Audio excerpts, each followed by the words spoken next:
That's all it is, Miles. A leap of faith. Hello there, I'm back, and today I want to cover this one comic book called Spider-Man Life Story, and I read it like yesterday. I finished it finally, and I thought it was so amazing. Am I the only one who, whenever they read comic books, it like it gets better than the last one? Like the next one I read is always better than the last one. So for example, the last comic book I read was All Star Superman, and that was my favorite comic book at the time. But then now I read this, and this is insane and amazing and better than that. And same with like the Fantastic Four Soul Everything comic book, which I loved. But yeah, this comic book was amazing, and I don't read too much comic books, but this one was brilliant. Like I really loved the story where Peter Parker is basically from 1966, he's aging up until 2019, where he's an old like grandpa, and Miles Morales is young in 2019 with his grandpa. I mean, not his grandpa, well, where Peter looks like a grandpa, and he has kids like Claire and Benjamin instead of Mayday Parker. But I thought it was very cool because the comic book sort of just takes you through main events in comic book history. They sort of jam it and put it into one universe. So they culminate a bunch of stories, like for example, Civil War. There's like the Clone Saga storyline, and there's Gwen dying, and they would sort of culminate it and put it all in one story. And I thought that was really cool, even though I haven't read most of it. I've read Civil War, but yeah, I like how they've put them all together. So for example, one of the story parts I like was this plot twist. So the Black Goblin comes to fight Peter Parker, and Gwen Stacy's there, but Peter Parker thinks it's the regular Gwen Stacy, and Gwen Stacy is with this guy called Professor Warren, this teacher that was there with Peter and Gwen since they were younger, and he witnessed like their early relationship life. But when they're married, Professor Warren is like he hires Gwen sort of, but it's a clone of Gwen basically. But Peter doesn't know that. He thinks it's the regular. He's in this tube with the clone of Peter Parker and Norman Osborn. Oh, is it Norman Harry? I forgot, but there's three clones. And it was kind of creepy that Professor Warren actually trapped Gwen inside that cute, like, tube. It looks like a Bacta tank from Star Wars. Peter was like extremely surprised. He's like, what the hell? This is like a creepy experiment when he finds out. But basically, Peter Parker finds out that the clones are dying, and when Harry comes in as the Black Goblin, so it's sort of like the new Goblin arc from Spider-Man 3 within this.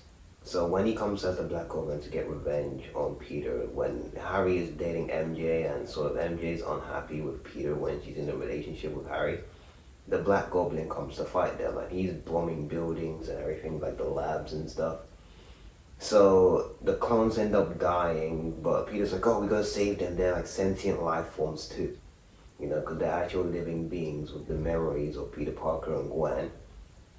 And like they die, except Peter Parker. The clones die except Peter Parker. And Peter Parker didn't know that was a real Gwen being hidden by Professor Warren. And the one he's been dating, the short-haired Gwen, was actually the clone Gwen. And then he has a funeral, and the book is just, it's great.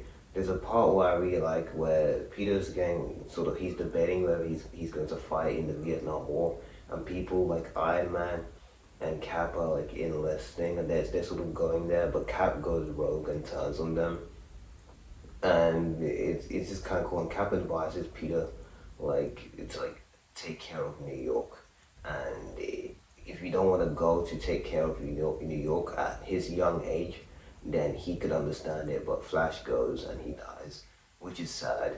But I also like other parts of the comic book. Like Peter Parker, he's working under Reed Richards at a certain point in the comic book, and Professor Warren's like, oh, you could always work with us. But Peter's, he doesn't like how he's working with Reed Richards. He sort of doesn't agree with him. With he doesn't agree with what Reed Richards doesn't agree with what Cap's doing in the war. You know, going rogue and stuff. And he thinks it's delaying it, I think. And then Reed Richards later, they argue about their suits, for example. Like Peter Parker's like, oh, you can use this technology that you use for your suits to help human beings in the real world. And Reed Richards like, oh, we can't let this fall into the wrong hands, kind of preventing like them sharing their technology, kind of like the Wakandans in Black Panther, where they didn't want to share their like Wakandan vibranium technology with like people in the real world. Specifically, Killmonger's character wanted them to be in like the rougher neighborhoods of like America, for example, where he mentions like people. Yeah, I don't want to dive too deep into it.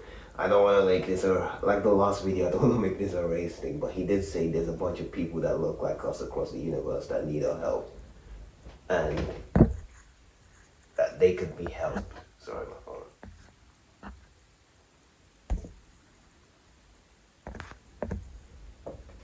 Killmonger does mention how there's a bunch of people across the universe that look like us that could be helped, which is one part of Black Panther that I really liked. So but then I think the technology should be used to help anyone, regardless of how they look like or their gender or just anything in general. But yeah, vibranium technology, the universe could have like benefited it. But I can understand Reed Richards' side why he might not want to share his technology with the rest of the world. But a lot of people in space in the Marvel universe already have advanced technology anyway, and vibranium did come from space. But this specifically is not vibranium we're talking about. We're just talking about Reed Richards' like scientific like sort of technology. So Peter, they argue about this, and then Reed Richards ends up slapping Peter, and Peter's spider sense goes off, but he doesn't really react to it. He lets it land so he can just quit his job and have an excuse for it. But yeah, that's one part I liked about the comic, and one other part I liked about it. So Ben Riley, who's Peter Parker's clone, he ends up becoming Ben Riley for years and sort of doing nothing. But then Otto, they're in this one place where Otto sort of baits them. There's a false plot twist because we already know the clone stuff was already like a plot twist. There's a false plot twist where Dr. Octopus tries to make Peter believe that he's actually Ben and that the other one was Peter, and they were sort of believing the wrong things. But Peter, at this time, he just wants to hang it up. He wants to retire. So, at this one point where Peter wants to retire, Ben Riley like offers him the mask, and basically he just retires for years, but he uses the mask to help people at Jameson's funeral. Apparently, there's like a bit of exposition in the comic book that he used at Jameson's funeral, but he leaves for years, and Ben Riley sort of fights as Spider-Man throughout those years, and he's reported dead, and Peter Parker, which is, they're both Peter Parker, but like they go under different names obviously, because Peter Parker's the original one and Ben Riley's like a clone of Peter. So when Ben Riley dies at one point, he comes to save the day from Morlun, which is just like it's the supervillain that sort of his weakness is when he's like about to kill someone. And so when they're in a fight with Claire and Benjamin, like Claire would scratch him sort of when he's holding Benjamin like by the throat, about to like feast on him. But one part I liked about the comic is that they covered the Civil War part, and they were showing that Iron Man was like, he didn't like what Captain America was doing, and Captain America was sort of skeptical about how the law was being operated. And Iron Man being Iron Man, he had to have a team, a group that was working for him under the Superhuman like Registration Act, but he has to have things under his control, so that was his weakness. And Ben apparently always suspected that Iron Man would like sort of have like a switch that connects all of the superhumans that he probably would use to like turn off their powers or whatever. So Peter sort of comes back to this battle when he's like old age, and before he gathers the heroes to fight Morlun, but he comes back to this like Civil War battle where like, people like She-Hulk and War Machine are fighting against Cloak and Dagger and Captain America, for example. And he comes to this battle and he just sort of just makes everyone, I forgot what exactly he did, but he sort of does this like blast. He does this blast and he blasts everyone in the vicinity away that was from Iron Man's team, but it doesn't affect people on Cap's team because obviously Iron Man's connecting them through one thing. But that's one thing I liked in the comic book.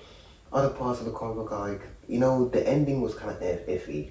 It was an okay sacrifice, but Peter's like a grandpa and they go to space. And the Superior Spider-Man story, it's that but different. So Doc Ock takes over not Peter Parker's body, he takes over Miles Morales' body, and he sort of turns on him as Doc Ock in there, and they have this like vision where they're in Peter Parker's mind, sort of before he sacrifices himself. And like Craven comes as like a symbiote, I think. But one of the best parts of the comic book was the actual like Craven's Last Hump readaptation. So Craven sort of comes to Spider-Man in like his own sort of like symbiote suit, and he like shoots him and he's about to kill him, and then he gets buried and MJ's wondering where's he gone. And I think this is after the Secret Wars that happened in the universe, because they have a Secret Wars in this new universe, or this new Peter Parker universe, which is their own sort of Secret Wars, where Peter gets the symbiote from a suit generator sort of to help him fight within that battle, because it's intense. It's so intense. But in this storyline, Craven, Peter Parker ends up getting buried, but then he gets the symbiote again, and then the art is so cool throughout the entire comic book. He gets the symbiote and he destroys, he beats the hell out of Craven, but MJ has to come to sort of use the sounds to stop him. I think that was so cool. But yeah, this comic book was just really good. Like I have it in my hand right now. Just look at some of the stuff. It was so epic. Like there was, even Norman. There was this Green Goblin fight at the start, which was sick, where Green Goblin knew Peter's identity, and I think he probably somehow told Otto Octavius that he was Spider-Man.